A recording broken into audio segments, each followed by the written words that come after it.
لو فجأة وانت بتتكلم الكلام بيطير من دماغك وبتبدأ تتأتأ في الكلام وتتوتر وما تبقاش عارف تقول ايه، في الفيديو ده انا هقول لك حوالي 5 كلمات تقدر انك تستخدمهم عشان تكسب وقت لحد ما تفتكر اللي هتقوله.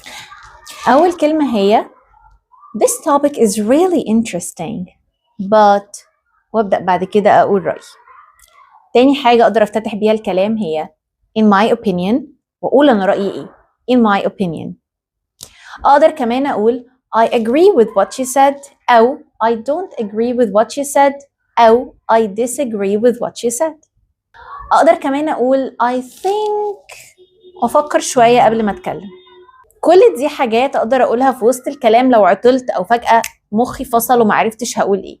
كل دي افتتاحات اقدر ان انا افتتح بيها كلامي او simply اقولها علشان بس افتكر انا كنت هقول ايه قبل ما اكمل.